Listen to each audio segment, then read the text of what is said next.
Silih berganti Menteri-Menteri Prabowo bertandang ke rumah Jokowi semakin memicu beragam tafsir.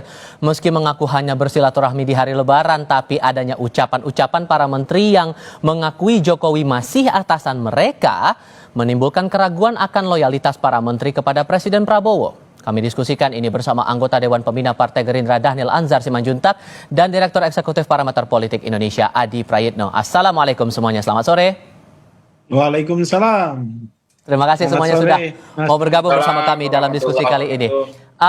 Saya mulai dari Mas Adi dulu kalau begitu. Mas Adi, sejauh cermatan Anda, banyak menteri-menteri era pemerintahan Jokowi sampai tanggal 15 kemarin, Bu Khofifah pun datang bertandang ke rumah Pak Jokowi, sampai ada diksi, oke lah, bahwa ini dianggap sebagai momen untuk silaturahmi Lebaran. Tapi sampai keluar kata Jokowi masih bos saya, itu menurut Anda tepat atau tidak? Ya, saya kira dua hal. Pertama, kalau persoalan silaturahmi politik, saya kira tidak ada persoalan apapun. Biasanya tokoh-tokoh kunci, seperti mantan presiden ataupun ketua umum partai, biasanya kalau dalam momen Lebaran dan Idul Fitri, memang seringkali dikunjungi oleh mereka yang disebut sebagai anak buahnya atau mantan orang yang pernah dibesarkan, kira-kira begitu. Tapi yang menjadi persoalan yang cukup serius itu, yang ini per hari ini kemudian menjadi perdebatan yang relatif agak sedikit tegang lah kira-kira begitu, ketika ada menteri yang mengatakan Pak Jokowi juga adalah bosnya. Ini adalah satu statement yang dianggap offside, itu statement yang kemudian dianggap tidak etis, karena sejatinya seorang menteri itu bosnya cuma satu, yaitu Presiden Republik Indonesia Pak Prabowo Subianto. Jadi dalam konteks itulah sepertinya publik ini menunggu sebenarnya sikap resmi dari istana, terutama untuk menjaga kewibawaan di istana, bahwa para menterinya itu memang harus tegak lurus dan kepatuhannya itu kepada Presiden Republik Indonesia, bukan kepada yang lain. Kan di situ sebenarnya, Mas, Tifal, yang paling penting. Artinya apa? Sekalipun menteri ini secara praktik punya bos lain di luar Pak Prabowo Subianto, tapi tidak perlu juga kan secara eksplisit disebutkan bahwa bos mereka saat ini, misalnya Pak Jokowi ataupun yang lain. Kalau kita mau jujur sebenarnya, menteri-menteri dari partai politik, mereka juga punya bos lain di luar Pak Prabowo. Siapa bosnya? Adalah ketua umum partai. Tapi mereka itu kan tidak pernah secara eksplisit menyebut ketum itu adalah sebagai bos mereka.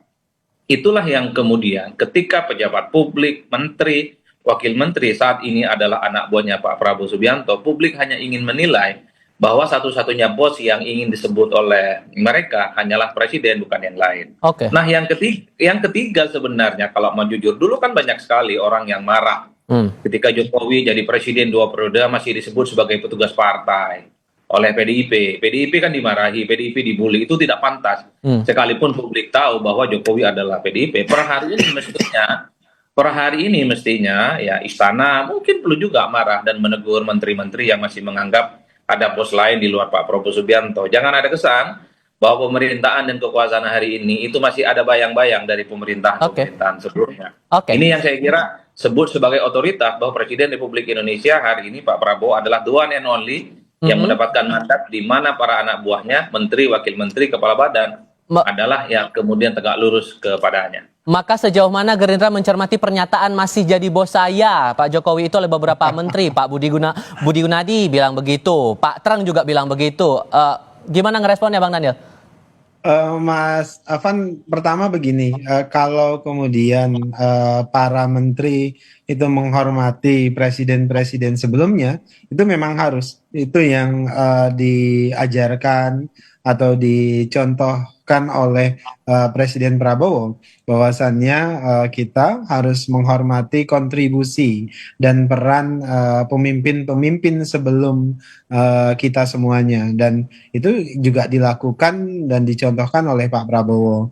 Kemudian kedua, terkait dengan silaturahim para menteri ke Pak Jokowi, ya itu memang baiknya begitu. Artinya mereka datang ke mantan-mantan presiden, bersilaturahim, mendengarkan nasihat dan sebagainya. Nah, jadi terkait dengan itu Pak Prabowo justru mengendorse mereka untuk melakukan banyak silaturahim. Kemudian ketiga, kalau kemudian dari kegiatan-kegiatan tersebut diterjemahkan sebagai tadi ada matahari kembar dan Nah, iya. sebagainya, itu kan publik berusaha beberapa pihak berusaha menggiring ke situ karena ada komunikasi yang agak tidak tepat. Mungkin begitu karena ada celah tafsir terhadap statement para menteri, itulah yang kemudian jadi tafsir yang bisa dikembangkan oleh Mas Adi dan kawan-kawan maupun publik. Jadi kalau Dan kemudian ini ada yang juga bilang bahwa jangan sampai ada matahari kembar, PKS kan sudah mengingatkan begitu Bang Mardhani. Bahkan ada yang bilang loyalitasnya dipertanyakan nih dengan Pak Prabowo, para menteri ini dengan arahan dari Pak Prabowo. Berlebihan kalau begitu menurut Anda Bang Daniel?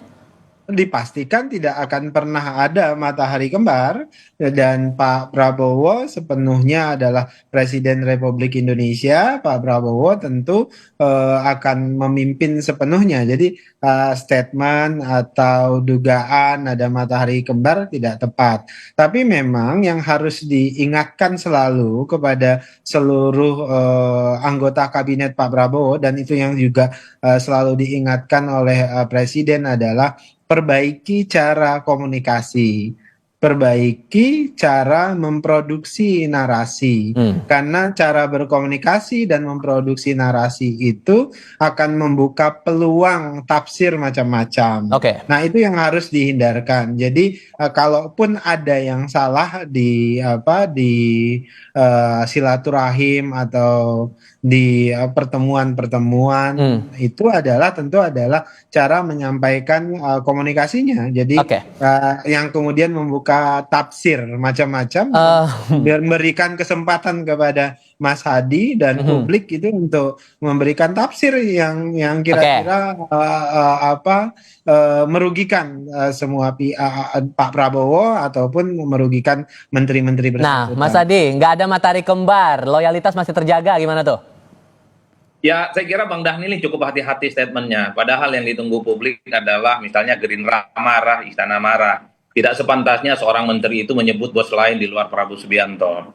Betul bahwa ada bos lain ya, tapi tidak secara eksplisit mestinya itu disebutkan.